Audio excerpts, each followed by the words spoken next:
just for me to show my face to, I can see 23 participants on the platform already, and I say good morning to everyone.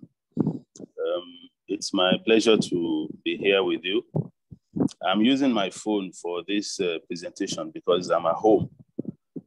So you please permit me if occasionally the video goes off, but I'm sure my audio will be consistent. So once again, it's my pleasure to be here this morning to share my thoughts with you on the topic that Sammy has romantically crafted for me.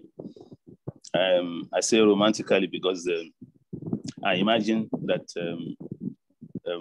we are talking sports and we are talking about writing sports, but then he came with this topic, the power of the written word, which obviously encapsulates something even bigger than sports. The power of the written word will actually talk about life itself and how the written word has impacted on man. You know, so, and that's why I said he came up with a romantic topic.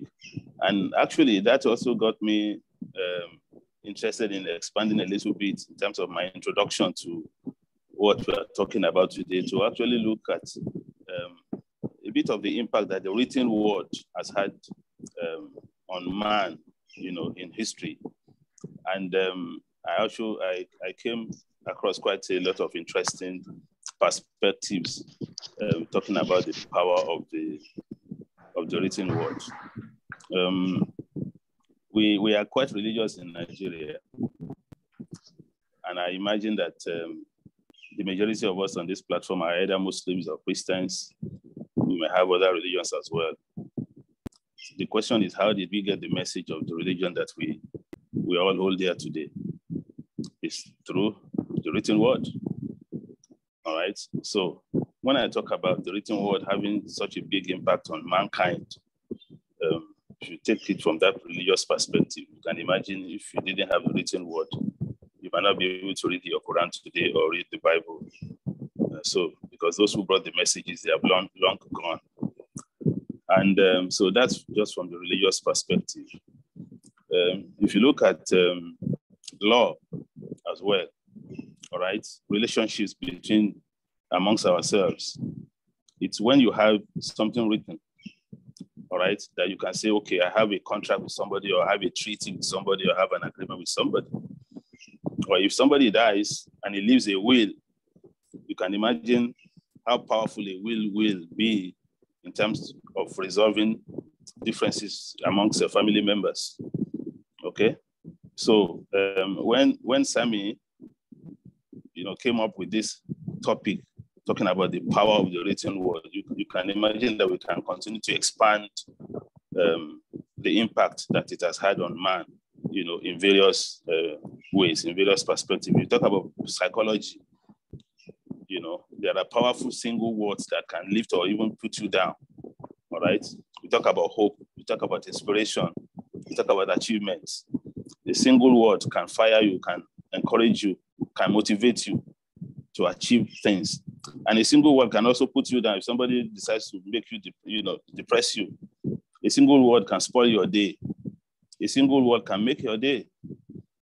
All right. So I want to thank Sammy for crafting this, what I've described as a romantic topic, which also made me to look at the written word from some of the perspectives that I've mentioned.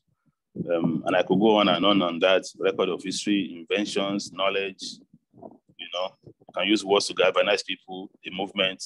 At the moment, we're in the political era.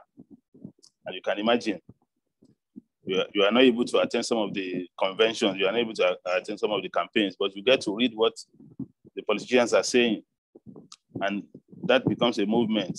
And you are encouraged or discouraged in terms of what your expectations are for next year's election. So we could go on and on, you know, discussing the issue of the power of the written word. But let me dovetail into what I imagine is the expectation of those of us on the platform today, which is for us to talk about the written word as far as sports writing is concerned. I've been following some of the other lectures before now, some of my colleagues who have also come on this platform. And I want to thank Sammy once again for coming up with this initiative, talking about developing the next media star. So that's a very good initiative, and I want to thank you for inviting me also to come and share my experiences with your audience. The pleasure is mine, my Oga. I'm humbled, that's sir. all right. Thank you very much, sir. That's all right. That's all right. So I'll just briefly go through a little bit of theories concerning communication generally, because as I said, I know that some of my colleagues, Larry Zamuje, Mark Gleason, and a number of them have come on this platform to share their thoughts, and I want to imagine that they will have spoken about the communication process one way or the other. But I will just quickly run through, because I imagine that we may not have fully trained journalists who are part of our profession today. So when we talk about communication, we're talking about the process of sending and receiving messages, all right, either through verbal or non-verbal means. And when we talk about receiving messages, it's not just the written word now, okay? It will also be broadcast, it will also be via the internet, digital media now that we all familiar with. It will also be through talking drums, all right? It will also be through sign language. So when you talk about communication, a lot of people narrow it down just to the written word, and some just when you talk about non-verbal can be very, very expansive in terms of the types of a non-verbal means of communication.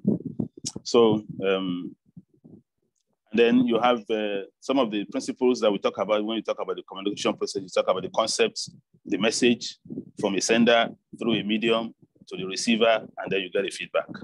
So these are the basics of the communication process. Now, if you go on to the print, which is my own forte, all right, we have different types of print publications, newspapers, magazines, books, newsletters. And now today we have the internet, okay, websites, blogs, electronic publications, social media platforms, etc.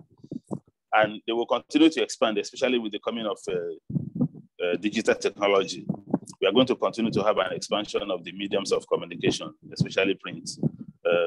And print now, when we talk about print, even though a lot of people still use print for what is going on the internet, the truth of the matter is that you cannot use print to describe them anymore, because you are not really printing anything. You are only sending the text messages and your opinion through the digital platforms. You are not really printing anything.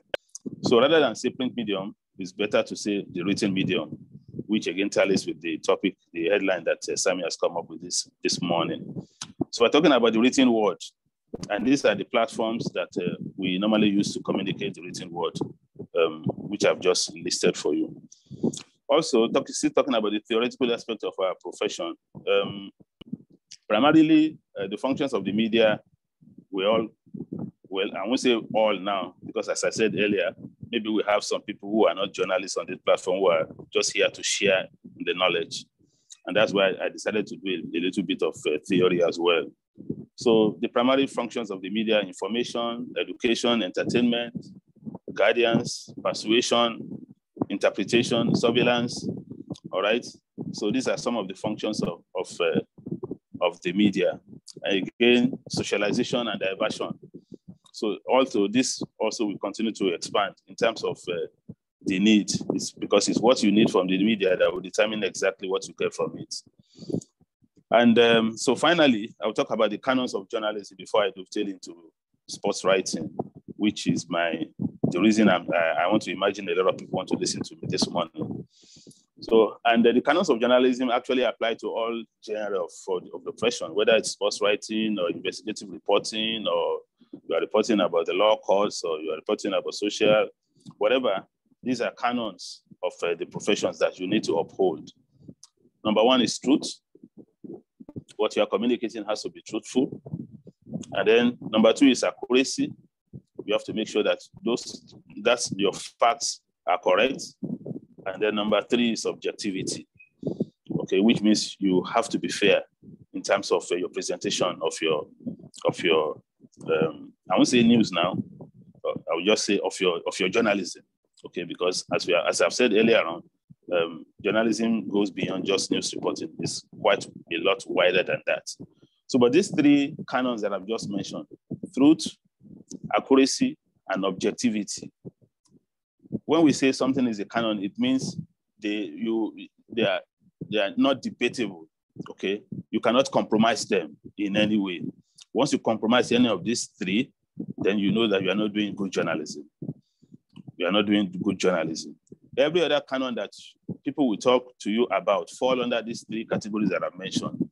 All right, truth, accuracy, and objectivity. And I can mention a few other ones which will come under these 3 categories. Factuality, I mentioned that already. That's accuracy. Verification, you have to verify what you want to put out, just again to ensure accuracy. Independence, you need a lot of independence for you to be objective, because if you are biased, if you are not independent, then you cannot be objective.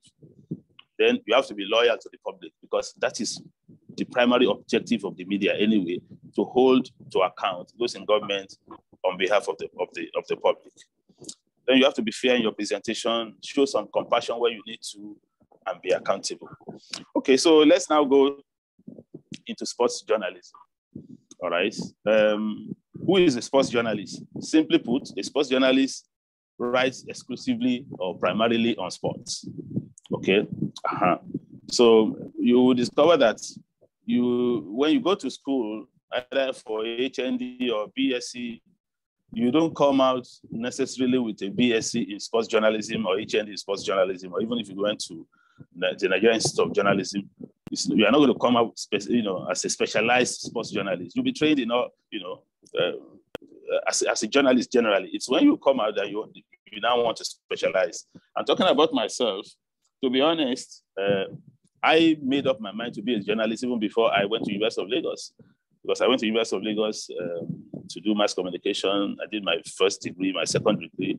I also did my PhD. I got my PhD just about 3 years ago now. So, but from day one, when I was going for my first degree, I already made up my mind I was going to be a journalist. Why? You'll find out shortly. All right? Because the basic skills that you need to be a sports journalist, the number 1 of them is passion. So right from my secondary school, I already had a lot of passion for sports. Okay. And then my language and literature in English teacher encouraged me to pursue journalism as a career, because he felt I could write very well. I always represented the school when it came to literary and debating society and writing competitions and stuff like that. So he encouraged me to pursue a career in journalism. That added to my passion, which I already had in sports, made me reach that conclusion even before I entered university, that I was specialized as a sports journalist. And throughout my stay in Unilag for my first degree, my second and final year, I was a sports editor for the Unilag Sun newspaper. So from day one, I already charted a career course for myself because I had a passion. And so when you talk about the skills that you need to practice as a sports journalist, that's number 1, passion. And then all other things will follow. Okay, it's your passion now that will lead you to follow the sports generally. Okay, follow sports religiously, and then learn the rules of the sports. Because if you don't learn the rules of the sport, how can you report it? For us, for instance, most of us in Nigeria, we consider ourselves as football writers, not really sports writers. Where most of us are sports journalists, football journalists, not necessarily sports journalists. Because if you ask many people who claim to be sports journalists to write a report on golf or motor racing, or cricket, some of these other sports that are not very popular in Nigeria, they will be found wanting. Okay, so you need to understand the rules of the sports. You need to know the jargons of the sport for you to be able to report it properly. If you don't know how a sport is scored, for instance, how are you going to be able to report it? So you need to be able to learn the rules of the sports, you learn the language, you learn the jargon, so that you speak the language of the sports when you are reporting it, or when you are writing about it. Then you need industry knowledge. All right, industry knowledge, you find those in books, you read books, you go on the internet. If you Google any information now, you are lucky. In this generation, you will find all the information you need about any sport or any event that you want to talk about. Okay, then you need to have a lot of research skills. That is very, very, very important. All right, fine. It's easy for you to watch a football match or to watch a cricket match and write a report on it because you are witness to it. But then you will need to back it with a lot of information. That is what will differentiate your report from others, because a lot of other people have also watched that event.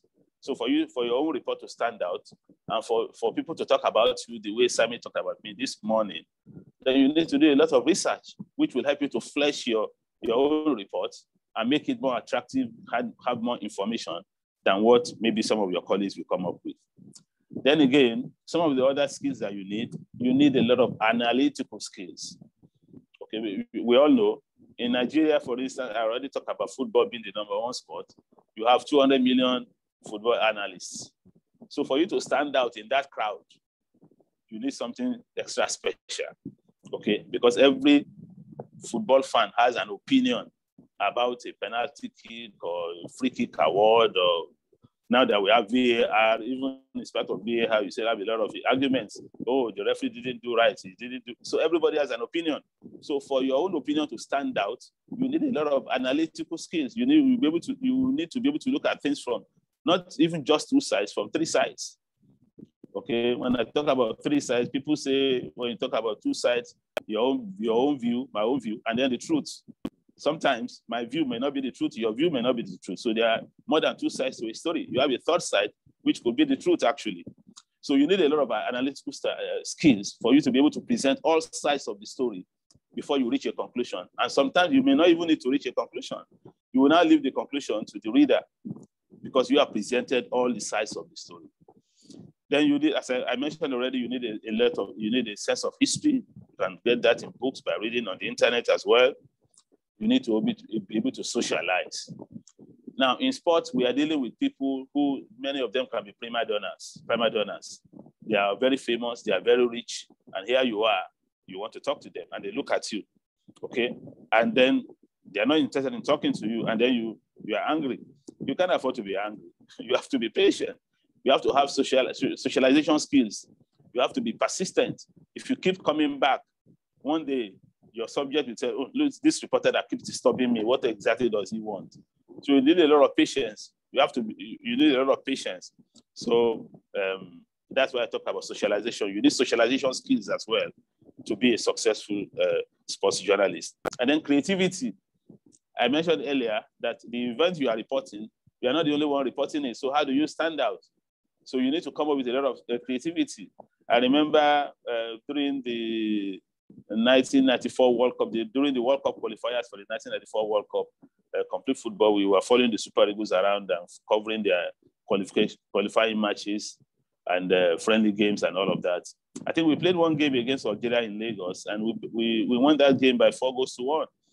And I was editor of Complete Football magazine, and I wanted to come up with an headline that would stand out in the market.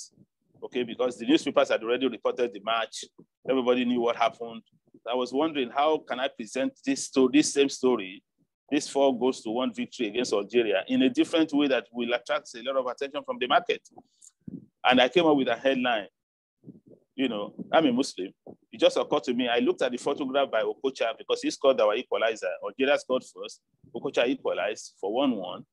And when he ran off to celebrate, he pointed his finger towards the heavens.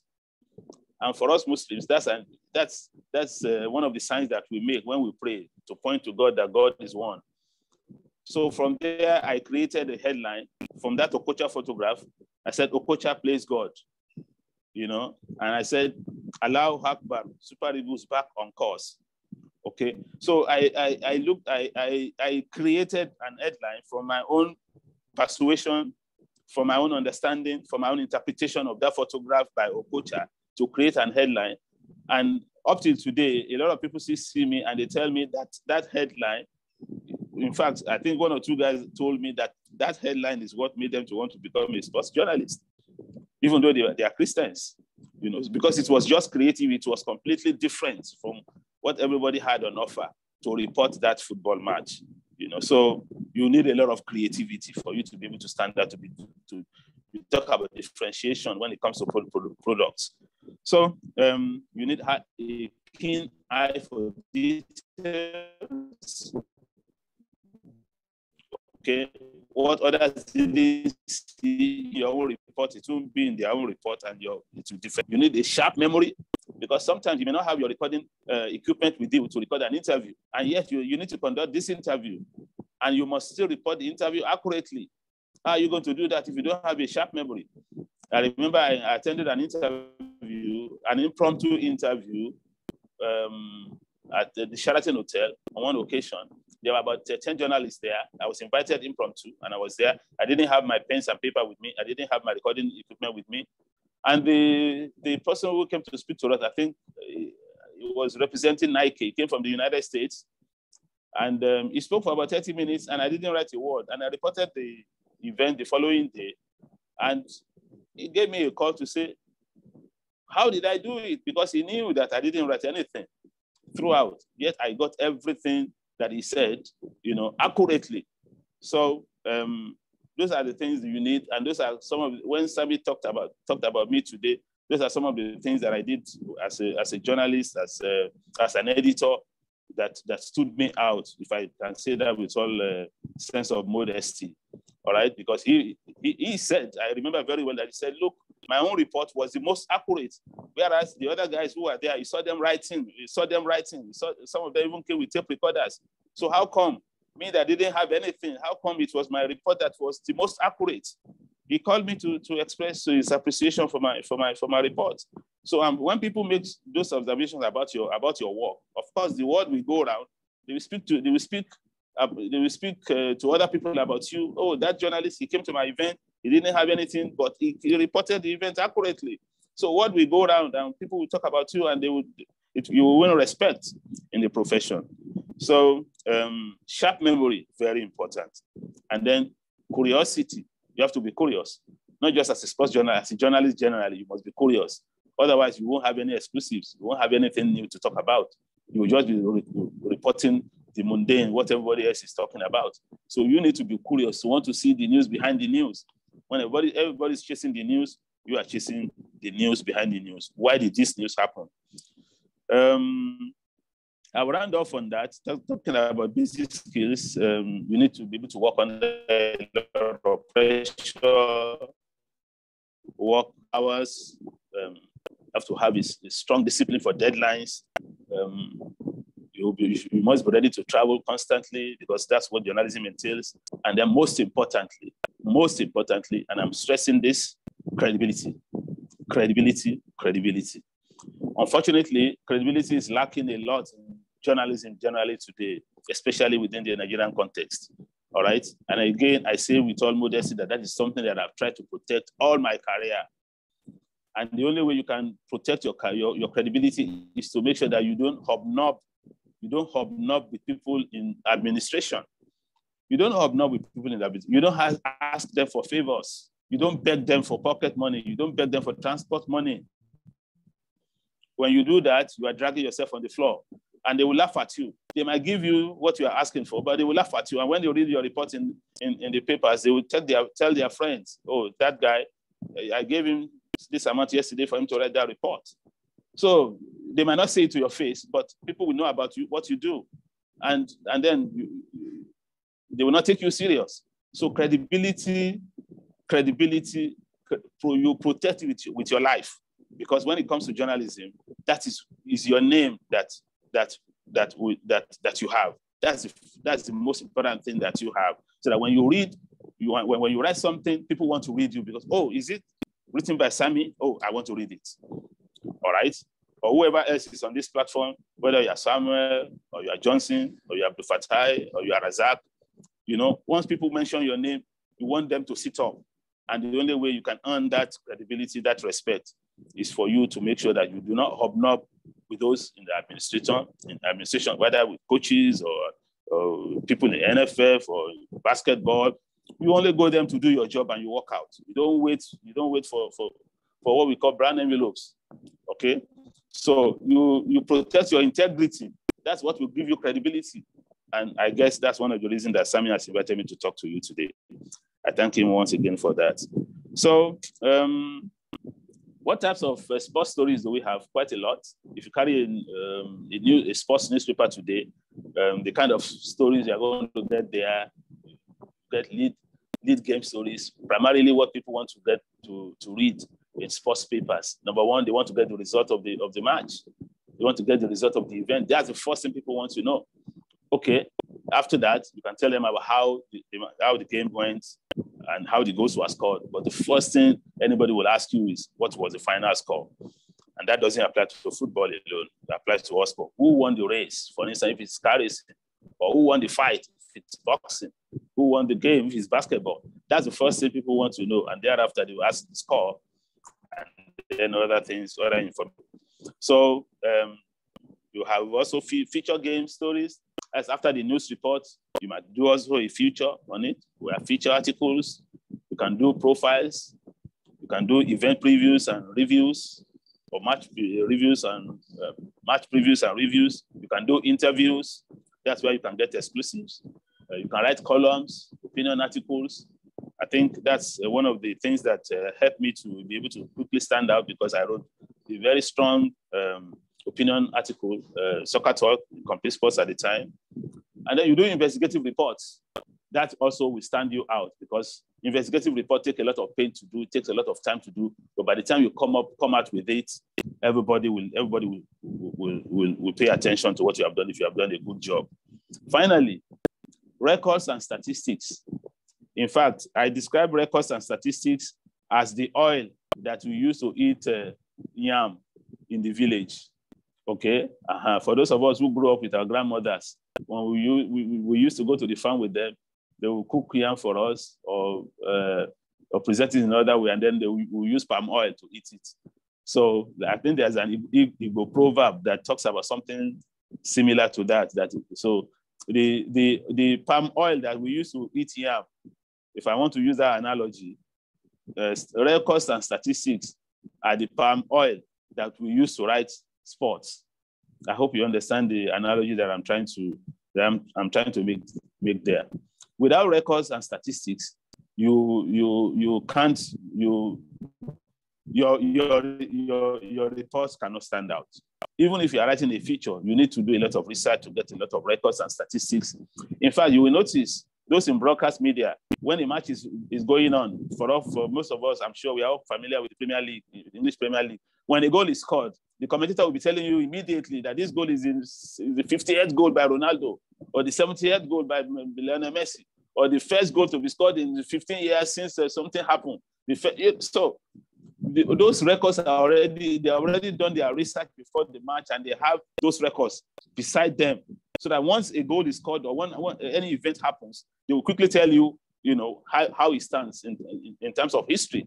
So, but when you are a writer, you even have a lot of time to do all of that. In their own case, they have to respond spontaneously. But you as a writer, you have time. You have time to go into the records to make sure you bring all these statistics to flesh your news story. Okay, so that's why I describe records and statistics as the oil that we use to eat yam when it comes to doing an analogy with going to the farm when we were young. So to conclude, my first message to all of us here is not just and this doesn't apply to just sports journalists, okay? If you want to stand out in this profession, the first thing you need is passion, and then credibility. Passion, credibility. I checked through, and to be honest, if you want to make a lot of money, don't come into sports writing. Don't come into sports journalism. And it's not in Nigeria alone. Globally, journalism or sports journalism is not one of the highest paying professions in the world. Okay, so maybe you need to be an accountant, or maybe you need to be a legal practitioner. Maybe you need to go into entrepreneurship if you want to make a lot of money. In media is a service. You can say, of course, you will still make a life, but you are not going to be a billionaire. unless you want to, be hobnobbing and be begging for money and then be blackmailing people, you cannot be a billionaire as a sports journalist. So you need to make up your mind from day one that, look, this is what I love to do because I have a passion for it. That's number one. So once you have made that decision, next thing you want to make sure you protect throughout your career, as you start and throughout your career, is your credibility. It's your credibility. Make sure that your credibility is not called to question by anybody that you have encountered because you have not compromised yourself. Make sure you protect your credibility. That is what will take you to places.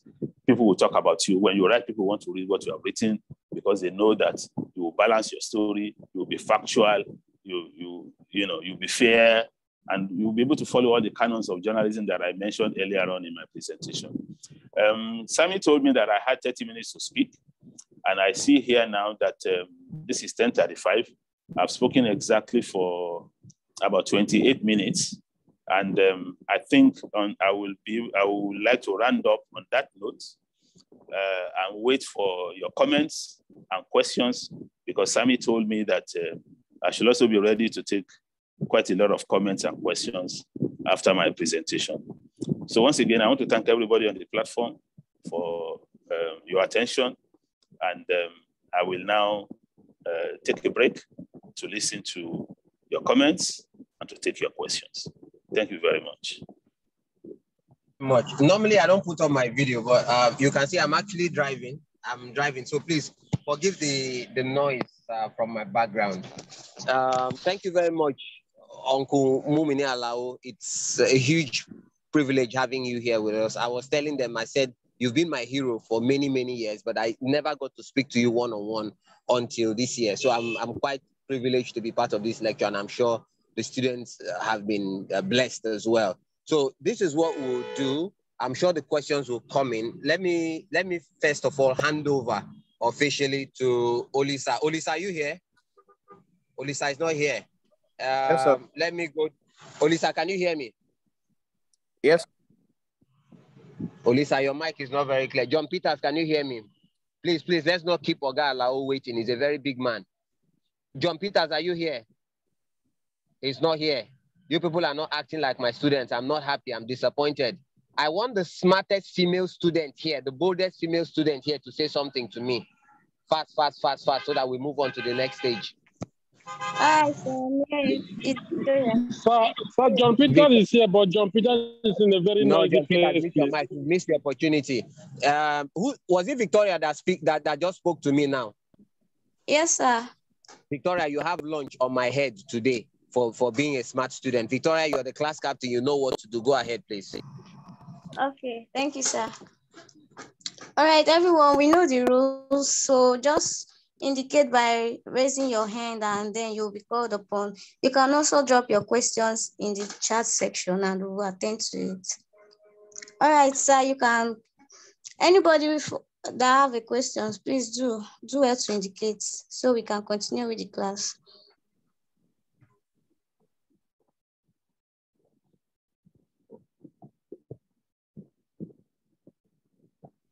Okay, Kenneth West, you have the floor. Okay, thank you. Good morning, sir. Oh, so you talked about the canons of journalism, and you talked about truth, accuracy, and objectivity. I want you to throw more light on the area of objectivity. Thank you, sir. Okay, what's your name again, please? My name is West Kenneth. What's it? Okay, West. West Kenneth. Okay. Yes. All right. I got it. All right. Let's take all the questions so that I will respond to them just once and for all. Who is next?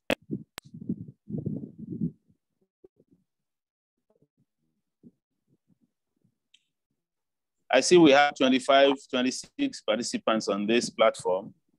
And if there's only one comment or question that we have, that's not good enough for a class of journalists. Journalists are always very bold people who are able to speak in the public. So I'm expecting the class to speak up. Okay, so we have another question in the chat box. Okay, let me check that right away.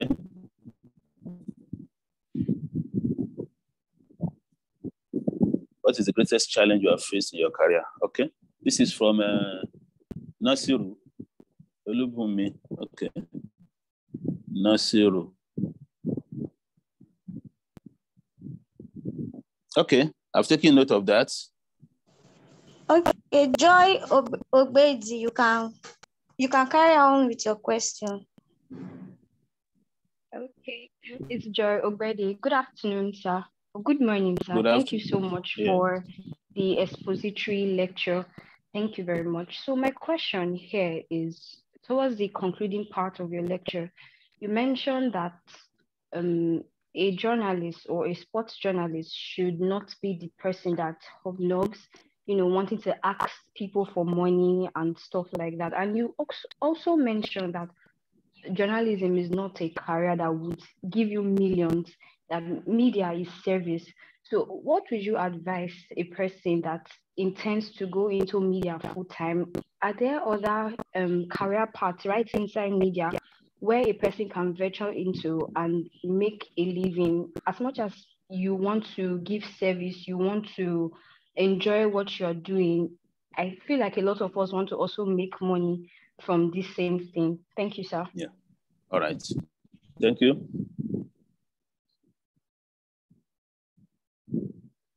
Okay, Abiazem, you have the floor for your question. Good day, sir. Lecture. So I just want to ask, what was the climax of your wonderful career? What did you say? The climax, like the greatest moment, the pinnacle of your career. Oh. Okay, what's your name again? But I got the question. The name? Abiazi. Abi. Okay.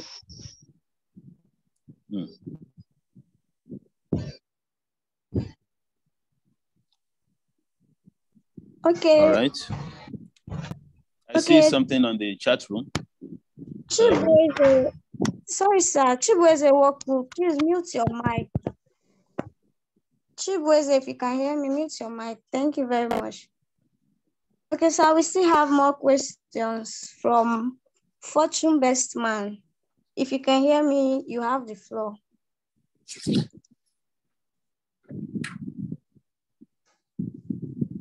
Fortune Best Man, are you there? If you can hear me, you can ask your question. Good morning. Yeah, good morning. How are you, Fortune? I'm blessed. I'm fresh. You said something about reporting a story, in a different way from other different, sources. I want to really ask, because one time in our class, a lecturer said, adding a little bit of controversy in your report maybe could help. But I want to ask on a personal terms from your side that do you usually add controversy in your report? Fortune Best Man, we've lost you. I heard him. Do you hear me, sir? Yes, I heard you. I heard you, Fortune. Thank you. I did. All right. Okay. I think I can respond to what we have so far. Let me take the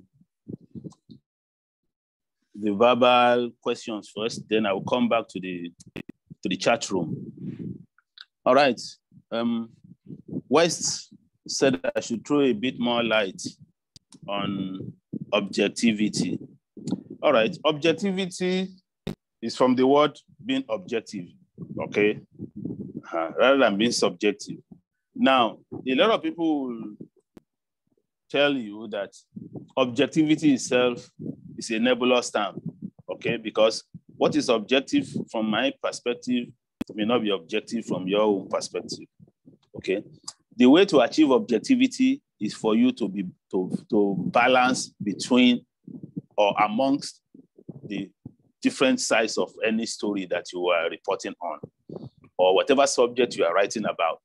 Okay, you make sure you may have your own position on the issue. Okay, but you make sure that you also report the position of the opposition or those who don't agree with you. Okay, so that is being objective, that is being balanced, that is fairness. So essentially, that is what objectivity is all about. That is, in spite of your own views, in spite of your own bias, you still give adequate, in fact, equal. Sometimes you even want to even go beyond being equal and even giving more chance to the other side to present their views as well. Okay, so that is what objectivity is all about. So that by the time somebody reads your story, they know your position already, but they can see that you have given adequate coverage also to the other views. So that's what objectivity is all about. And all of us, you will know. For instance, we're talking about politics now. Maybe you already have a candidate in your mind that you want to vote for, and you are a journalist and you need to write a report on a campaign, and you are supposed to cover the campaign of an opposition party. So you, as a journalist who wants to be objective, you make sure that in spite of your own bias, in spite of your own personal opinion, you give adequate coverage and presentation to the other side. Nasiru asked about the greatest challenge in my career, and okay, I think I am okay. Yes, he asked about the greatest challenge in my career, and who were the people that inspired me. Okay, talking about those who inspired me, I will mention first and foremost Dr. Sonny Obasoji-Agbase, the late publisher of Complete Football magazine, because he was the sports editor of the Guardian newspaper. Before that, the Concord newspapers. These are old newspapers. The Concord is no longer in existence, but the Guardian is still publishing. So I'm talking to a young class. So in 1980, we had the Concord newspaper, and Dr. Sonny Obasoji-Agbase was the sports editor. And I was in secondary school, and I started reading him, and he inspired me. And another person was the late Yinka Craig. He was a sports presenter on the NTA. He's also late now. Most of you might not know him. So those were the two people that inspired me. But number one was Dr. Obasoji-Agbase, who died incidentally this year, in February this year. He passed on when he was 71. In terms of my greatest challenge, can I recall an episode now? In terms of challenge, I can't recall an episode right now, but I'm sure before we round off this lecture, I will be able to come back to this. Then Joy. Sir, sorry, this is Sammy. Can I say something very briefly, please? Yes, you can. Go on. Okay, you were talking about what the late Dr. Sonny Obasoji-Agbase and the late Yinka Craig did for you. Let me also add that you inspired me a lot. I was in secondary school when I started reading you on Complete Sports. The things you did at that time, it's quite extraordinary. I don't think any of the students actually read you when you wrote for Complete Sports. I think if they did, they will understand how much of a privilege this session actually is. So, while you talk about those who inspired you, I also look back and I recall how much you inspired me as well. So I want to thank you very much. You didn't know me at that time. I was a very young boy coming up, but I want to say here that if it wasn't for you, I probably wouldn't be the man that I am, because I remember I used to beg my mom to give me 30 naira to go and buy a Complete Sports. I want to read you. I want to read all the reports there. So, sir, let me use this opportunity in presence of all the students here to say a very big thank you to you, sir, for all you did for me directly and indirectly to inspire me to be the professional and the man that I am today. Thank you very much, sir. All right. Thank you very much for that.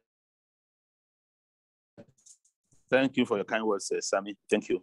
So, Joy asked a very, very brilliant question, talking about what are the other career paths to make a living. Now, I didn't say you cannot make a living as a journalist. I didn't say so, Joy. What I said is that you may not become a billionaire, okay? You may not be so rich from journalism alone, but you'll be able to make a living, okay? I mean, I'm talking to you now. I've been in this practice for 32 years, and that's been my only profession, you know, so which means, what that means is that you must have a lot of a sense of contentment.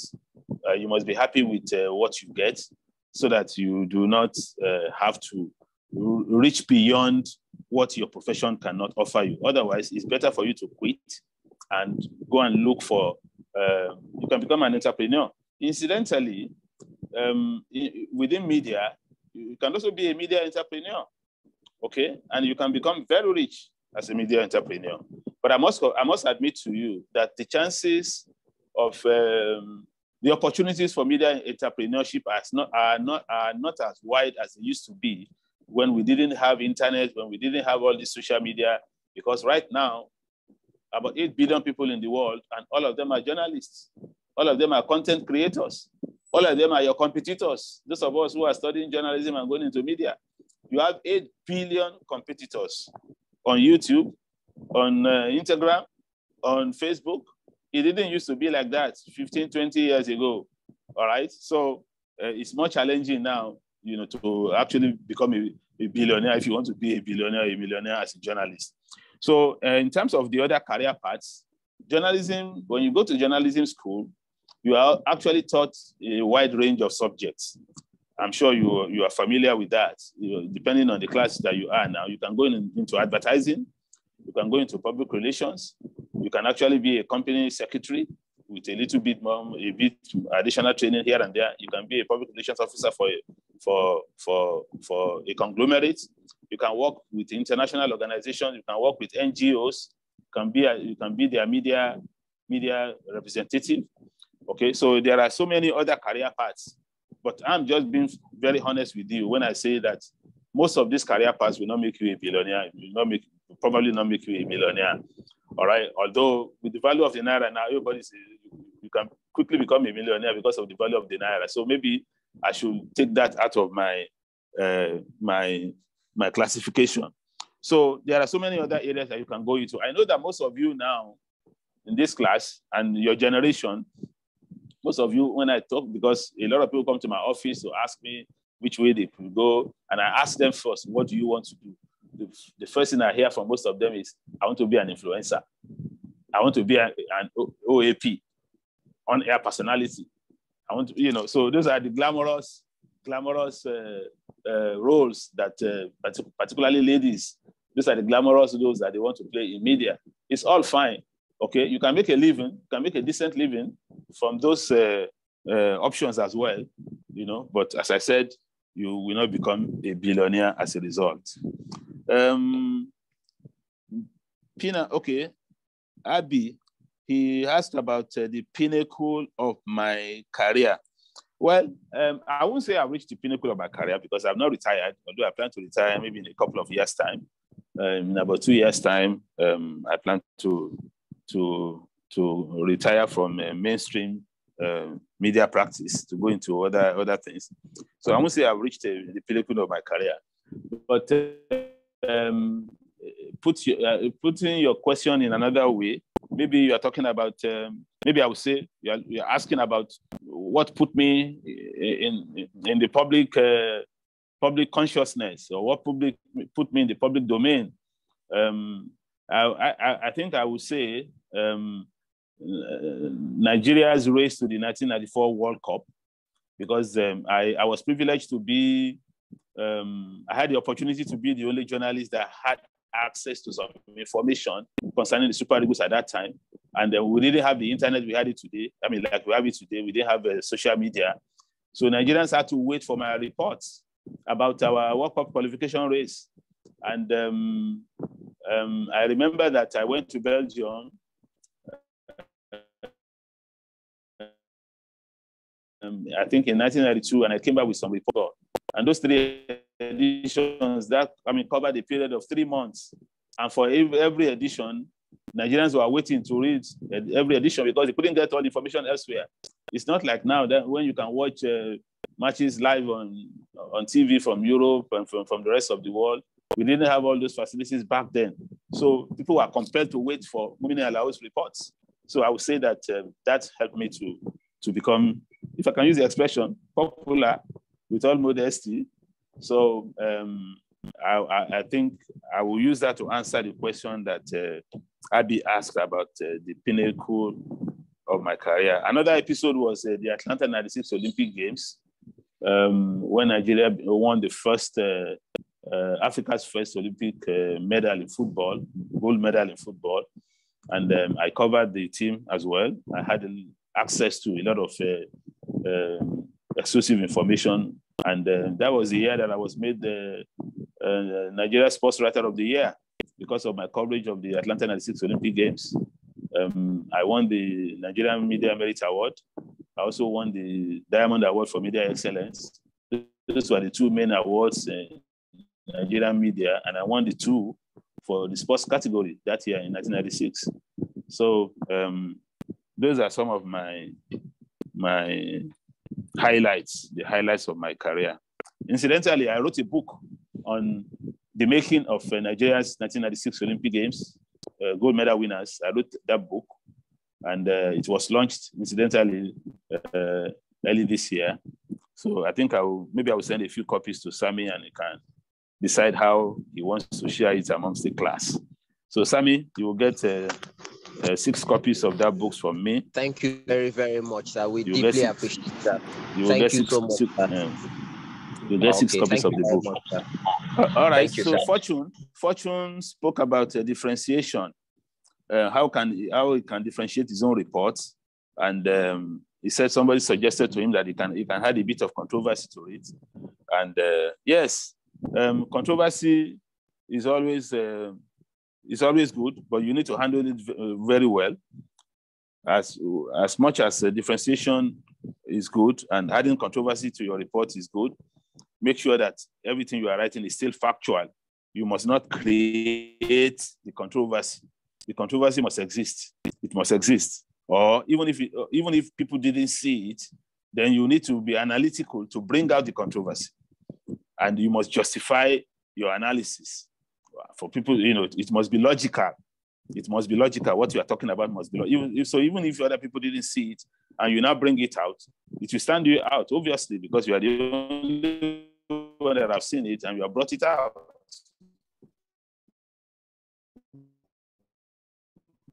So yes, a bit of controversy is always very good. I said it in my presentation that you should be very curious. You should be looking out for what other people didn't see. Okay, those are the things that will differentiate your presentation. Let me go now to the chat room to see the questions and comments that are there. I will start from the top. This one from Olubumi Nasiru. What is the greatest challenge you have faced? Okay, I mentioned that already. I'll come back to that. I hope my memory will be able to answer that question. My greatest challenge so far in my career. I'm still thinking about it. Those who have inspired me, I've answered that already. We should be curious in a situation where your curiosity is interpreted as being nosy. What can one do? Hey, journalism is about being nosy. So if they say you are being nosy, you are doing your job. All right? Of course, people in power, people in government, people in high places, they usually don't want the world, the public to know what is going on. So it is the duty of we journalists to go and poke nose into their affairs and report it to the public. So if they interpret your curiosity as being nosy, it means you are doing your job, but don't get into trouble. Okay? Don't get into trouble. And what I mean by that is do not risk your life because you want to do an investigative report. It's not worth it. Nothing is worth your life. So you have to be very careful. So journalists who go into investigative reporting, they are always very, very careful. They watch their movements too, because it can be very dangerous if you want to expose something that people want to hide. So you have to be very, very careful. But at the end of the day, when you have finished your report, make sure it is balanced. Make sure it is balanced. Make sure you have presented all sides of the story. Nasiru again asked, what ignited your passion for sports journalism? I think I answered that question already in my introduction. As I said, when I was back in school, secondary school, I love sports, and I could write very well. And I put the two together and say, okay, let me make a career in sports journalism. Debbie Omoahe said, you talked about credibility. What about you? You are in the office where your boss wants you to do something that is against your will. What will you do at the time?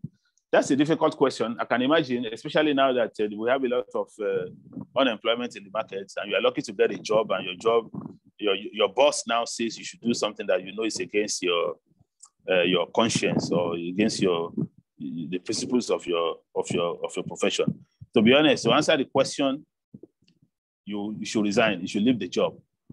You should leave the job. But I'm being realistic. I know that could be a very difficult decision to take.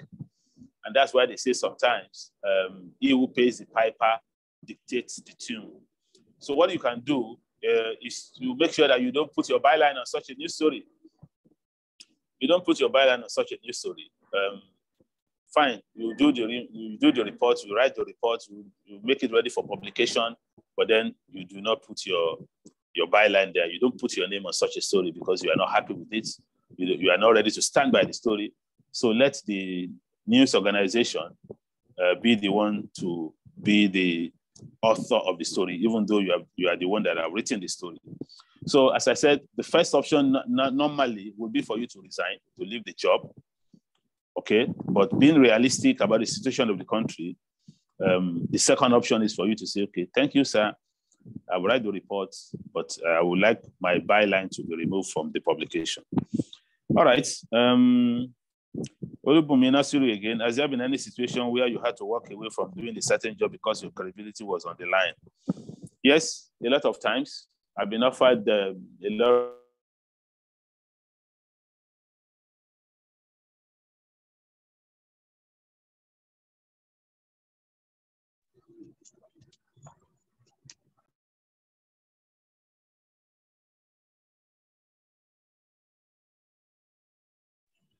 Hello, is it just me? Did we lose the lecturer?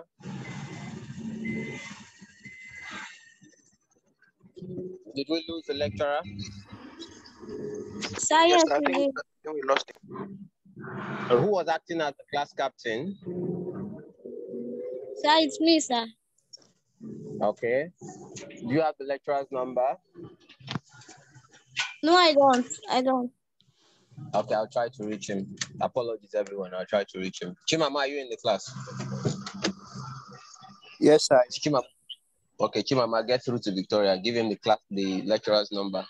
Victoria, I can reach the lecturer myself, but I want you to go as a person. Is lecturer back? All right, I'm back. Okay, welcome. I'm back now. There was a brief, so I think that will help you. Who was the one that came up with that question? Unfortunately, the chat room cleared off when the connection broke. So I can't see the remaining questions that were posted on the chat room. The chat room cleared up. But I think, I hope I answered that question about when you talk about conflict of interest. You are a journalist and somebody offers you something and you know it will compromise you. What do? You refuse. You refuse because you remember that I was emphasizing that what you need to protect as a journalist is your credibility. And I repeated it 3 times. Credibility, credibility, credibility. Once you lose your name, you are finished in journalism. So unfortunately, the chat room has cleared up. So I can't see the other questions or comments, but I hope I've been able to answer majority of your, okay. The last one has come again. Okay, here Okay, for the other questions that you are not able to read, I can read it out for you. I've seen it now. I've seen them now. There's this one from Treasure Udede. You said records and statistics is the oil in sports writing. In a league like the NFL, where stats are not so easy to come by, and you're supposed to report or write a piece on the league, what can you do? You use what you have, all right? You use what you have. Go on the internet, Google the event you are trying to look for facts about, and whatever you get, you use, okay? You cannot manufacture statistics. So it's what you get that you use, all right? And then if you have contacts, people that you know, like Sammy, who have been following the league for quite some time, you may call them up and ask if they have any extra information that they can provide for you. You know, if you have those contacts, I'm sure you know contacts are very, very important to a journalist. You build, and that's why I talked about socialization the other time. You need to socialize. You need to know a lot of people so that you can get contacts to give you additional information when you are writing your report. Okay, Nasiru again. How do you constantly reinvent yourself so that you don't become too predictable when writing?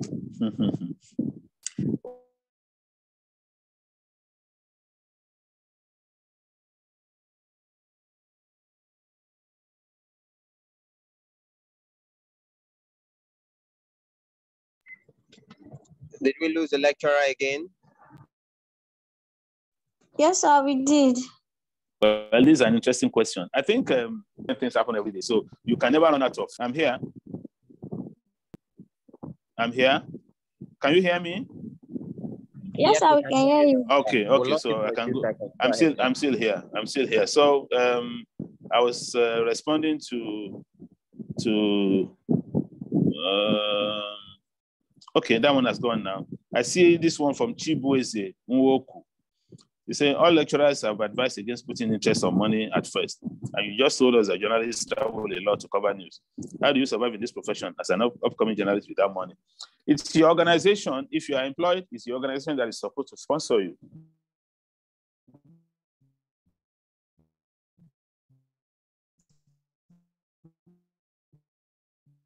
In my own case, it was Complete Football that sponsored me for most of my, this is the responsibility of your organization. Benefits of being a journalist, okay? Because you get to travel the world, you get to know places, you get to meet people.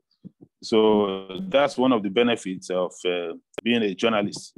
So it's if your organization or your employers are not sponsoring your trips, that's not good enough. But the alternative to that is for you, if you have some other contacts, you can look for sponsorship. And if you get a sponsor to sponsor you to cover the events, that is also good for you. And how the sponsorship comes, it could come from any of your contacts. It could even come from your parents. It could come from your group. It could come from your church or your mosque. It could come from people you know anywhere. Oh, I want to go and cover the World Cup. Do you know anyone at social organization, maybe MTN or Coca-Cola, or you could recommend me to, and then you get a contact and no strings attached. All right. When I say no strings attached, I mean they're not going to be asking you to manufacture any news stories for them. So if you're lucky to get that, that's also good. But as I said, it's the primary responsibility of your employers to sponsor you to cover events. Treasure Udede, what qualifies an article? What qualifies an article as a journalistic write-up? What qualities should a good article have to be fit for publishing? This is my question. The other was copied by and pasted by Emmanuel. Well, normally, is it when you say an article, are you talking about a news story or a feature article or a column? Whatever it is, anything you are writing about, you are talking about three main categories, three main sections: the introduction, the body, and the conclusion. The introduction, the body, and the conclusion. So those are the three elements that you need to take care of. And your introduction is very, very important because that is where the rest of the flow will come from. Okay, that's where the rest of the flow will come from. So the first thing you want to determine, okay, is your introduction when you are writing your news report. That's the angle. In fact, it's from your introduction that your sub-editor, if you are not the one determining the headline, it's from your introduction that your sub-editor will pick your headline from. So your introduction is very key. In fact, it's so important that people may not read your story beyond the second or third paragraph before they dump it. So what you are going to write in your first, second paragraphs are very, very important. So when you're talking about a good journalistic write-up, okay, those are the three elements you want to look out for: your introduction, your body, and your conclusion. I'm sure you're all familiar with the 5 W's and H. Okay, so you want to answer as many of those questions, the 5 W's: who, what, where, when, and how. You want to answer as many of them as quickly as possible in your introduction. You know, what has happened? Who is involved? When did it happen? Where did it take place? How did it happen? You want to answer as many of them as quickly in your introduction. And then the body of the story will flesh up and give us more details. And then the conclusion of your report. So these are the key elements of a good journalistic write-up. Okay, I will take this Jonathan Ezekiel as the last one. He says, good morning, sir. Like an upcoming sports journalist, what are the disadvantages and advantages of becoming a sports journalist? I think I already mentioned some of the disadvantages. You may not become a billionaire. I keep emphasizing that because, look, that is just the truth. All right. So, but the advantages are quite many. They are quite many. You get to travel a lot. In fact, that's what makes us sports journalists. Some of our colleagues in the media generally, they are always jealous of sports journalists because they say, look, you have a lot of opportunities to travel. Although I want to imagine that in the present times, because of the internet, you can get so much information now on the internet, photographs, text, everything is there. So publishers and media owners, they are not so keen again about sponsoring journalists to go and cover events live because they know they can get all the information from the wire service, AFP, and the rest of them. You know, they'll cover the events and put it on the internet, and then they can go there to pick it up. So that's a disadvantage. Unfortunately, it's supposed to be an advantage, but now it has turned into a disadvantage. So whereas the internet is supposed to be good for the world, it has not been particularly good for us journalists. It has taken a lot away from us in terms of some of the benefits that we have in terms of a lot of things, not just even travel alone. You know, a lot of things has been taken away because the internet has democratized content creation and content distribution. So people call us now the endangered species because we have competition from 8 billion people in terms of content creation and distribution. But because of our training, you will find that we are still able to do a better job.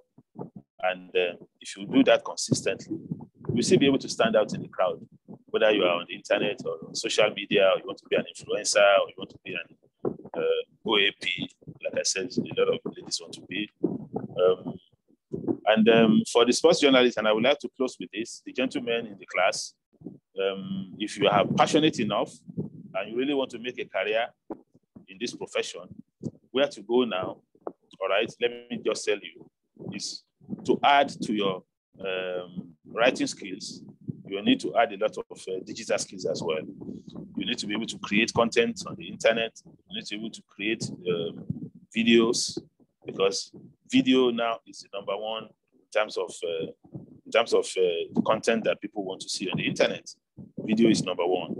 Okay, so apart from being able to write very well, you will also need to be able to use the tools on the internet to create content, do videos, unique videos, and you start building an audience.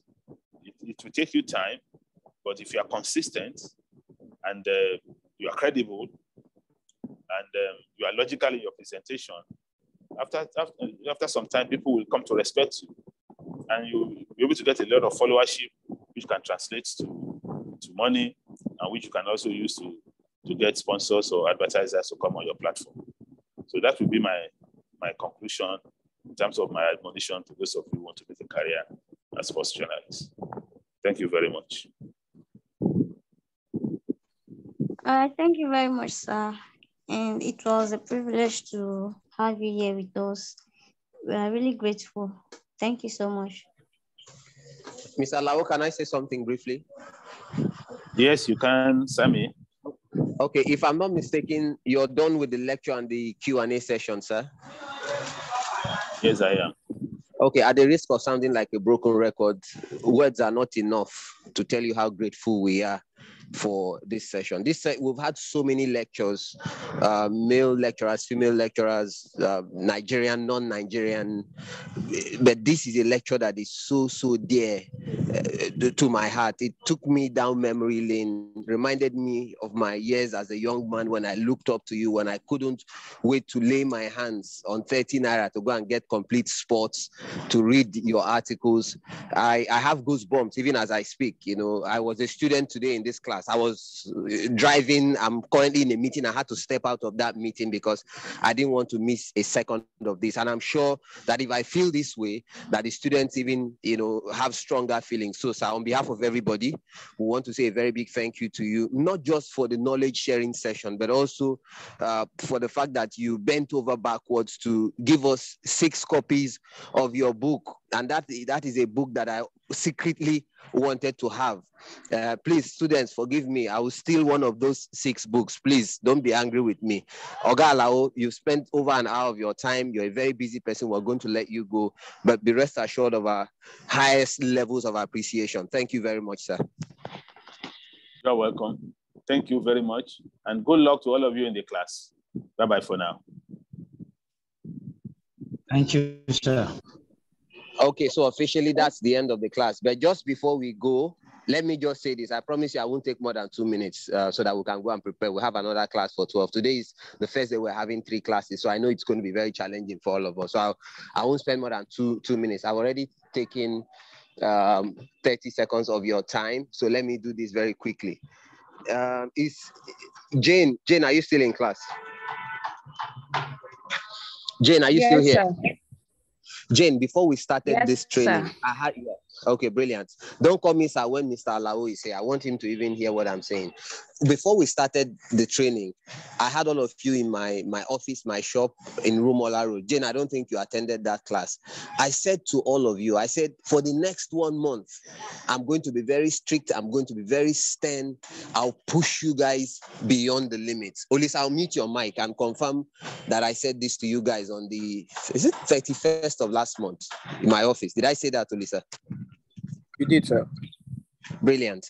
So this is the thing. I've got 2 kids. Some of you don't know that. I have 2 kids.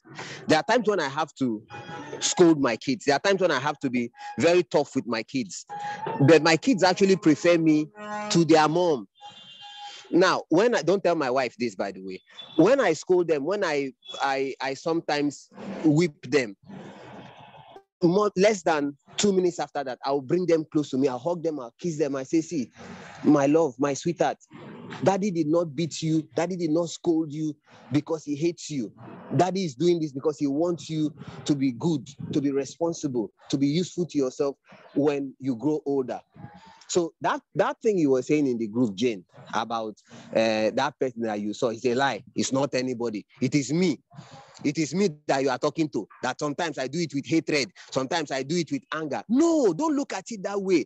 And that's why I said to that guy, I think it's Awesome Emmanuel. That's why I said to him that he will grow to be greater than me. He will surpass every accomplishment that I ever had or I ever will make. That's the prayer of every good father for his child.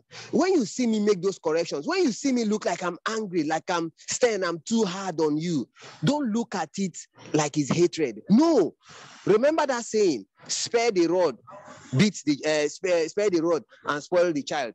I think you see when I play in the class, when I play with Sugar Boo, so it's not like I want to break you people. No, but I also want you people to know when you're making mistakes that you're making mistakes. Because if I don't correct you, if I'm not strict at the moment when I should be strict, then I am failing in my responsibility as a father to not just you, Jane, but to all of you. I told all of you that day that for the next 1 month, I'll be your father.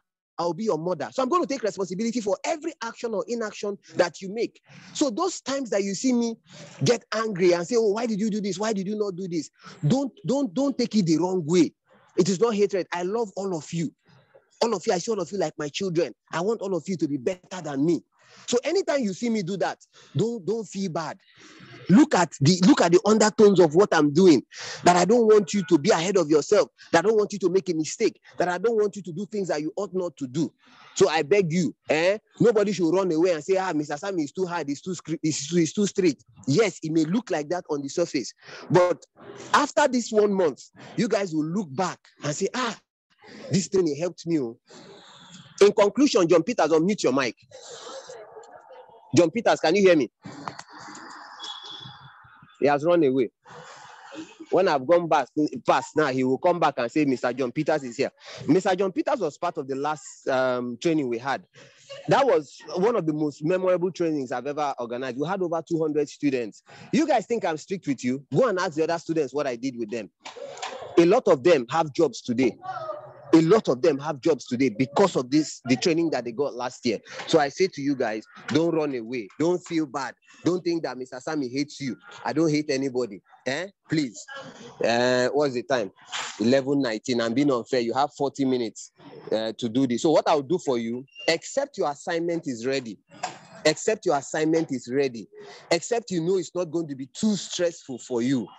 Forget about the assignment of this class for now. What you do is package all 3 assignments because the classes are coming virtually back to back to back.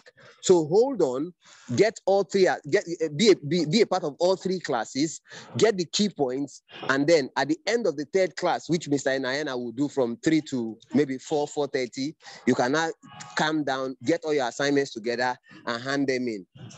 Sorry, I said in conclusion, I was disappointed that Mr. Alao had to prompt you guys to ask him questions. See, even though he was majorly talking about sports, this man has got over 3 decades of experience under his belt. Those of you that want to go into blogging, you can ask him. Those of you who have issues with your life, like mentorship, you can ask him. He's a father, apart from being, so it doesn't necessarily have to be a question centered around that topic that the lecturer is teaching. That's why I say you guys are very lucky, you guys are very privileged, but you wait for me to tell you what to do. We put up the flyers a day before the class. I make sure that happens. It takes a lot of effort, a lot of hard work, but I make sure that we do that. Like you heard Mr. Alao say, I craft all the topics for all the lecturers, all the topics that you see them teach. I craft all of them and tell them, I want to talk about them. So even if it's not on that topic, you can ask this man. You have issues, you know, maybe you can't talk in a crowd of people. Maybe you have issues writing. He's a great writer. How can you put your words together? How can your diction improve? It doesn't have to be that. And one way which you can improve is that now we have a class for 12 noon. That class is about having no day off. I think that's it, or just to paraphrase, not taking a day off. You can now go, use your smartphones. First, check who is that lecturer. Look, don't wait for the class captain. Who is the lecturer? What are his antecedents? What kind of person is he? That way you even know how to ask him questions, the kind of question you're going to ask him. Then look up that topic. Look up that topic. No 2 people write the same way. No 2 people will write the same thing. They might write the same story idea, but not the same way. At least before the class starts, you should have at least 2 questions to ask a lecturer. If you don't do that, it means that you do not research on that class. If I continue talking, I will not stop. So let me call it a day. Does anybody have a question? Nobody ever asks me questions, so I assume nobody has a question. Any question? Has a question. Who has a question?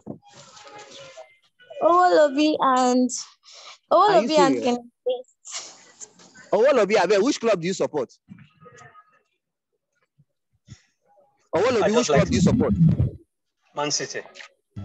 You're a Man City fan. Go to my shop. Tell my manager. Tell her I said she should give you a Man City jersey. This is the first time somebody is asking me a question. Go and tell my manager. Tell her I said she should give you a Man City jersey.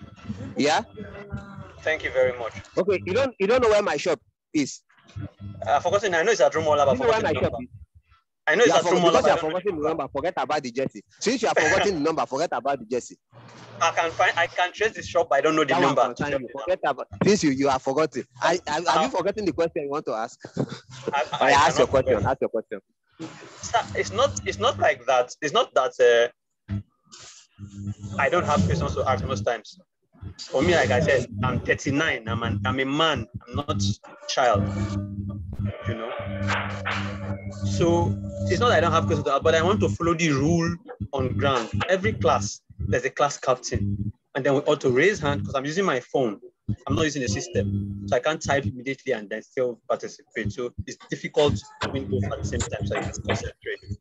So I can't break the rules, knowing the rules on ground. I don't understand. Wait, make I get you clear. Are you saying that you cannot raise your hand? Is it that you can't do the raising hand icon? Is that what you're saying? I do raise my hand icon. That's what I did now. but I wait for the class captain to call upon me. If she doesn't call, when you raise your hand, the class captain know they call you.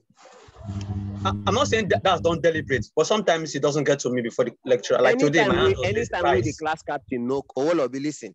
Anytime that the class captain does not call you, just let me know. I will deal with that class captain in a way that he or she will never understand. Do they know that you are 39 years old? Don't they know that you're a grown-up man? What is wrong with them? Rubbish, nonsense. That's not what I want to rub on the face of people. Probably she's not doing that. No, I'm not happy. Don't they know who you are? Don't they know who you are in this town? What's their problem? Nonsense. No, sir, I'm not rubbing that on anybody's face. Please take it. No, leave me. I'm not happy. Why would they be disrespecting you like that? Nonsense. No, sir. No, I beg.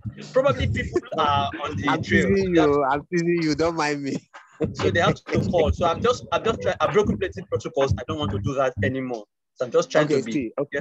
Hold up. Don't mind me. I was teasing you. Let me say this. To all the class captains, please make sure that it goes round. Make sure that it goes. First things first. If you raise your hand, don't put your hand down.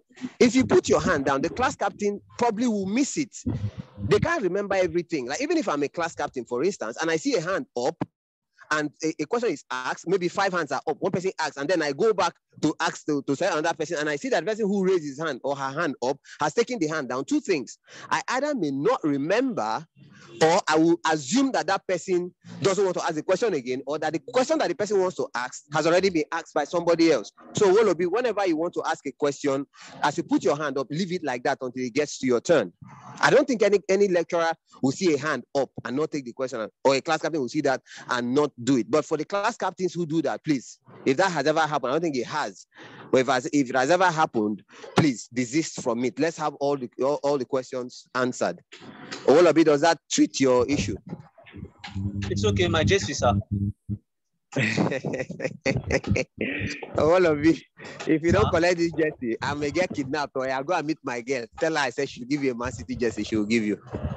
That should happen tomorrow. Today, our classes is too tight. No, anytime you want, no problem. All of it, can I ask you a question? Go on, sir. I usually ask this question for emphasis. Have you ever heard I said something and I didn't fulfill what I said I was going to do? Not a time. Or go and collect the jersey. Thank you very much. You're welcome. Any other? I know saying everybody go and ask question. Does anybody have any other question to ask? I just want to thank you for giving me this. It on the chat room. I didn't hear that. Is that a good question on the chat room?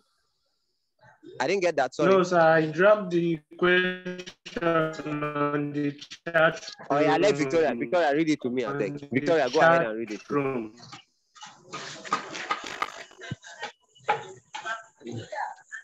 Victoria, can you read the question to me, please? He said he's having issues with his confidence. So how do we build it? What's the name of the person, please? Chuku Divine Akelachi. Okay, Akelachi, listen to me. First, I'm proud of you that you were able to ask this question. I'm very, very proud of you that you were able to ask this question. Victoria, your surname is Morrison. Am I correct? Yes, sir. Victoria, I'm a very shy person. I have issues with my confidence. Am I correct? Yes, sir. No, not be me and you. Now you get issue with your confidence. Issue with confidence kill you there. Not be me and you get issue with confidence. Yeah. Okay, Victoria, I'm teasing you. Now, you can see the way I talk, the way I conduct myself. I'm a very bold person. I can talk to anybody. You can see the kind of lecturers that I bring to come and teach you guys. A lot of them were established when I was a small boy, but I can walk up to them. I can tell them, see, this is what we want, what is required. Let's get this done. Those who are Nigerians, those who are not, I go to radio, I talk to governors, I talk to presidents, hundreds of thousands of people. They listen to me. I'm very bold. I'm very confident. Now, Akelachi says he has issues with his confidence. He wants to be like me. He wants to be better than me. He wants to be like the lecturers. He wants to be better than the lecturers who don't have any issues whatsoever with their confidence levels. It's a very simple thing. Why do I say it's simple? I'm a very shy person. Almost impossible to believe. I'm a very shy person. I have issues with confidence. Again, that's almost impossible to believe. Looks like I'm contradicting myself. No, I'm not. I'll explain. A few years ago, a few years or many years ago, however you want to put it contextually, I had issues with my confidence. I couldn't walk up to where a crowd of people were and express myself. But then slowly but surely, I began to build myself. I began to improve my reservoir of knowledge. I began to read wide. I began to socialize. I began to get through to people who ordinarily I wouldn't get through to, interact with them, ask them questions. And it's like building a house. Somebody wants to build a house. You go and buy 2 plots of land, for instance. A lot of grass there for the compound. You get boys, they clear the grasses. And then you call the architects, and then they draw the building plans and all that. And then they get the foundation ready. And then you go see the block molders. They come begin to put the block one by one by one. Initially, you don't see anything. The blocks are going down into what they call the foundation. As you they put the block, now so the thing they come up small, small, small. Before you know what is happening, you see a skyscraper. So sometimes it doesn't happen overnight. You need to be patient, but you need to be steady and sure and consistent about what you want to do, which is building your confidence. These things I talk about. You read, you cannot give what you don't have. Like if you go into a studio, for instance, and you're prepared, it doesn't matter what. Now, see, I don't care whatever anybody asks me. I will answer the question effortlessly. I stepped out from where I'm having a meeting right now. I'm walking around. You see, I was telling Victoria to read the question because I can't even look at my phone. So I don't have anything in front of me, but I can answer the questions because I have taken the time to build myself. So Akelachi, I say to you, and I'm not trying to do motivational speaking here. I'm telling you from experience, you can be better than me. You can be better than Mark Gleason. You can be better than Mumini Alao. Tell yourself, be the change you want to see in the world. Tell yourself that you want to be the best. Ask yourself, what is Mr. Sammy doing? Look at his Twitter. Who is he following? Who is following him? Check his social media. What does he do? Listen to him on radio. How does it sound? Those people that you look up to, those people that inspire you, what do they do? How do they do them? Record people on radio. Use your phone. Record them. Play them back. How do they talk? How read a lot. Read and read. Stock yourself up. Build your confidence level. Build your reservoir knowledge, and then understand that many times it takes time. I talk about the analogy of the child that was born. First, the mother is pregnant, and then they give birth to the child. The child doesn't start running immediately. The child will first sit down, then start to crawl, and then walk and fall, and then begin to stand and walk and doesn't fall, and then run. Then that child becomes a champion. But it doesn't happen the first day. It takes time. So give yourself a timeline and say, this is what I want to do. And most importantly, walk towards that thing, small, small, small. And I'm here for you. The lecturers are there for you. You need guidance, come. Motivation. They like person where they bath. That's why they say do it daily. They do them every day. I'm with every sense of modesty, one of the best sports presenters in the world. But it doesn't stop me from working hard. It doesn't stop me from practicing every day, every day. I record myself, I play back, I listen. This is where I made a mistake. So my brother, tell yourself that you want to grow. You want to improve your confidence levels. If you do these things I'm talking about, surreptitiously, subconsciously, you will begin to improve. I wasn't as complete as a professional today as I was 15 years ago. But with time, because I began to practice, because I made a concerted effort to develop myself, I'm now a reference point. So Akelachi, I want to say in a few years, I want to look at you and say, this man, now wow, see the level I don't reach. Everything I'm saying now is being recorded. So get the recording, get the YouTube video of this, listen to it every day, again and again and again and again until it becomes part of you. In conclusion to this question, there's a saying that when you pretend to be something, you keep pretending to be something, you become that thing that you're pretending to be. Pretend to be Sammy Wejian or better than Sammy Wejian. Pretend to be Mark Gleason. Pretend to be Derek Ray. Pretend to be Ozo, whoever your role model is. But pretend to be something good. Do it every day and you'll be great. I hope that's the last question. Thank you very much.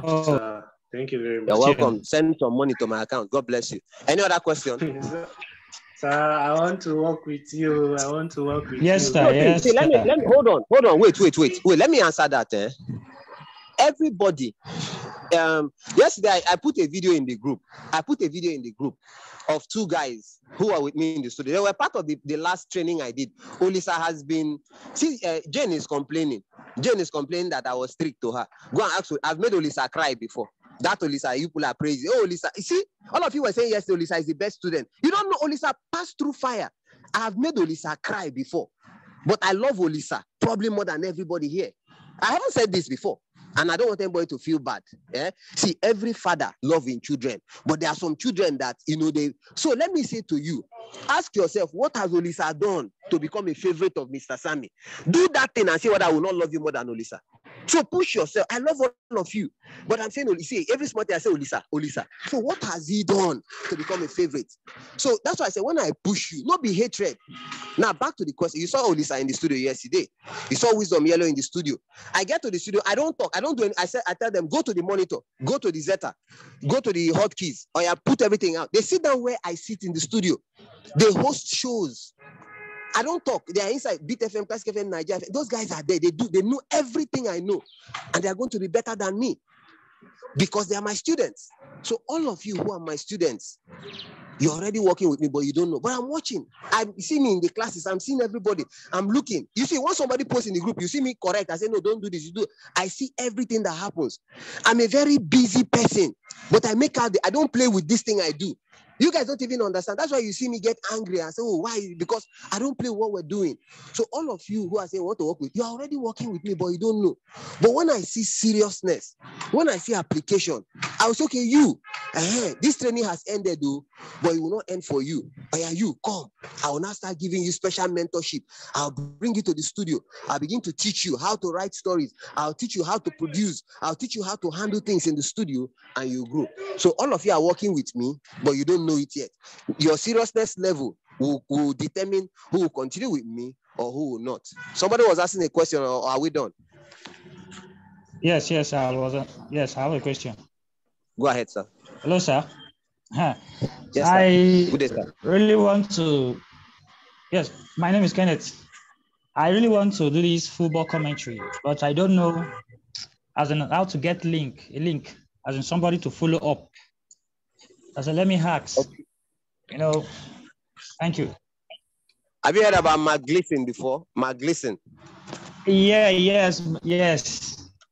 Mark Gleason is the best football commentator in Africa. One of the best in the world. Mark Gleason has lectured us. Have you heard of Derek Ray before? No.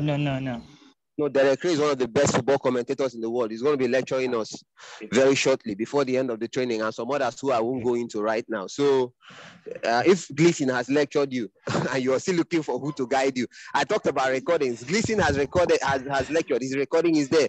Go through all he said and see resourcefulness. A lot of the things I know today, now me teach myself, or nobody teach me. And I know grow up in the era where I grew up with smartphones and the internet be what it be today. I took my time to research. You people have smartphones. The internet has all the answers, contextually speaking. Use your phone and some of these questions you ask me, use your phone and type it. You even get better answers than the answers that I'll give you. So Gleason has given you insights. Derek Ray will give you insight. A lot of the other lecturers, who come to teach you are very good commentators. You don't know because you don't hear them do it on radio or on TV. That's why I said you don't necessarily have to ask them only what they are lecturing on. They are all media experts. So you can ask them questions like now. This question you asked me, I want somebody to link me. I've linked you to Mark Gleason. He's one of the best in Africa. I will link you to Derek Ray. He's one of the best. Go through their tweets. Go through the lectures, and you're going to improve. Does that answer your question, or is there something else you want me to add? No fear. Talk now. Yeah, yes, sir. Thank you. You know, go talk your mind. I know what you do. I won't ask you. No one ask. Oh, yeah, you say you don't answer. Any other person with a question, or we pause for the next class? Sir, excuse me, it's Jane. I have a question. Hey, my sweetheart. Oh, Jane, one name. Oh, Jane, you are the conglomeration of my convoluted and involuted hallucinations and desiderations on this. Oh, Jane. Olisa, please, I'm sorry. I was joking. Sorry, Olisa. Jane, go ahead.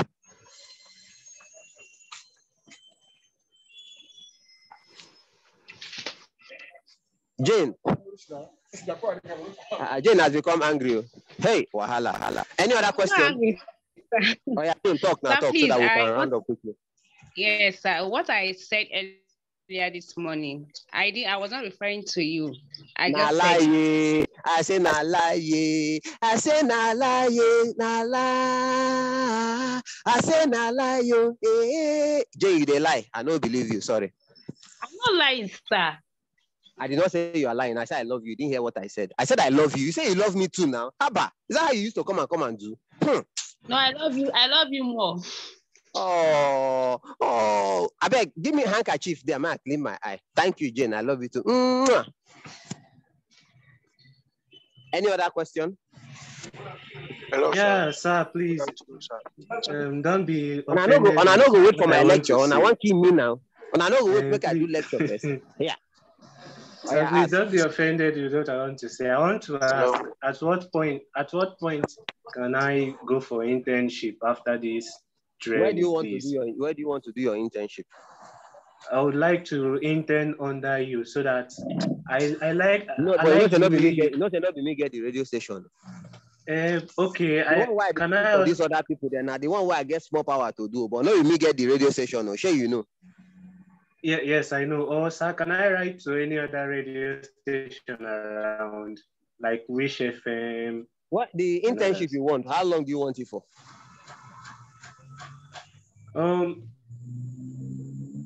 Let's say for the remaining part of this year. Don't worry, don't worry. I can handle. Gain experience. Hello. Just mute your mic. Mute your mic. Your mic is not very. Your network is not very good. Don't worry, I can actually handle this. Send a message to Victoria. Send this thing you're saying. Send it to Victoria. Victoria, those people. Okay, for those who are shy, don't want to talk or anything. In fact, let's call it a day now. If not, I'm looking at the time. 20 more minutes before the next class. What about those who want to prepare and who cannot leave what we're doing now because they don't want to be impolite? So if you have any question, I don't have an issue answering your questions. And I promise you guys, I will have a special class with all of you. I will have a special training with all of you.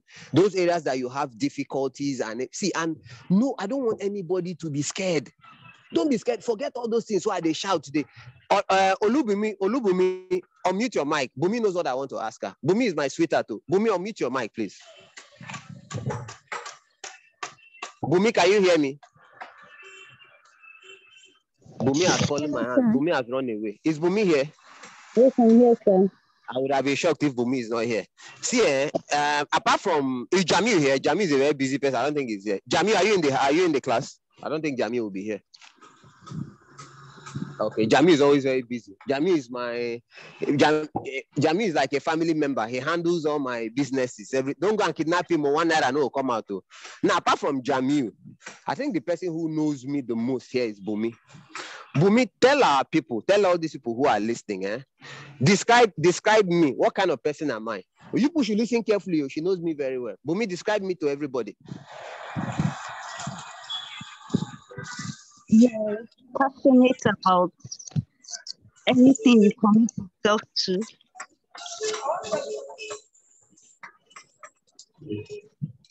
Madam, I'm coming. I'm in a small distance.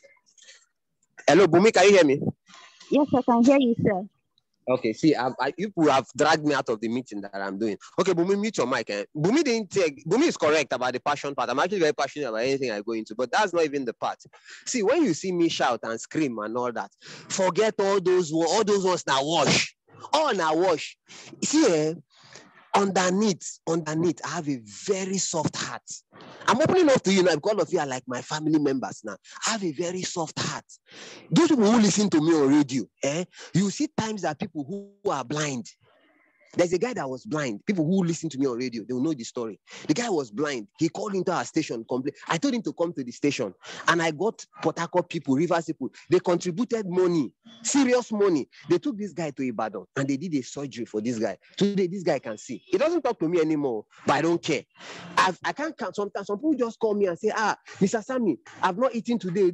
Even if na 100 naira within my hand, I'll tell them and say, come, I'll divide it into two, so collect 50. Some call me, Mr. Sammy, I don't have a just, I didn't even have a sports shop. I say, come, collect, I'm not saying I'm Jesus Christ or anything, but I'm saying underneath that hard exterior that you see, that Mr. Sammy that will shout at you and scream at you, there is a very soft heart there.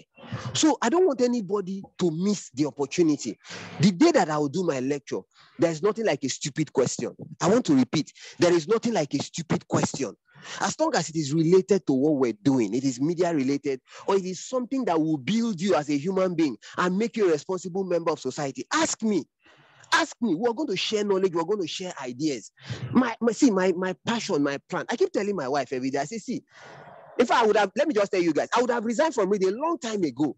It's my wife is one of the main persons keeping me on radio still. At this stage, it is time for other people to take the baton from me. Leadership is calling me. I'm a leader. I'm a born leader. Leadership is calling me. The two commissioners of sports, this one where they work now, the other one, you can't see them without Sammy. I'm the one that will formulate the policies and say, this is what we'll do. This is how we're going to do it. So I know that with each passing day, I've done one less day on radio. I'm almost saying goodbye to this phase of what I'm doing. I'm about to move to the other phase of my life, which is management, which is administration, which is leadership. So this small time where I get now, before I go change my number, before DSS people no go allow now to come close to me, I'm telling people now so that you don't say, oh, this thing, I'm telling people now. So this time that I have now, let me use it to do knowledge sharing. Let me use it to mentor. Let me use it to teach, because a time will come when my major responsibility will be about leadership, will be about ensuring that everything goes well in Rivers State. It's about seeing that everything goes on well in Nigeria. When executive council, they meet, I go there. I will not have time again to, it's not be saying a big man, because there will be bigger responsibilities at that time. So the day that we're going to have my class, any question you have, any issues you have, I like the guy who asked me about how to build his confidence levels. Any issue that just come, we could share the knowledge, we could share the idea. Any other question? Nothing else? If you got anything else to say, okay. Channel it to Victoria. Okay.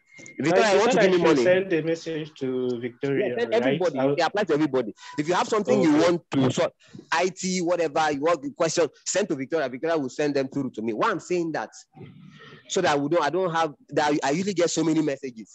So let me see everything in one document, and I know that these are coming from my students, so I'll give you priority. Okay? Can I go now, Vicky? Okay, sir. Thank you very much, sir. Okay, but, I sir, love everybody. What is it? I want to apologize to Owolobi and every other person that their question wasn't taken. The lecturer said he has just short time. I actually wrote down everybody's name, so I won't forget. Even him, Owolobi dropped his hand, but his name was still on the list. It's a lie. It's a lie. You are weak. You are a wicked person. Go away. Very wicked person. So I'm Go sorry away. about that. Go away. Okay, guys, I'll talk to you later. All right, thank you, everybody. Madam, I beg, forgive me. I'm ending the class now. All right.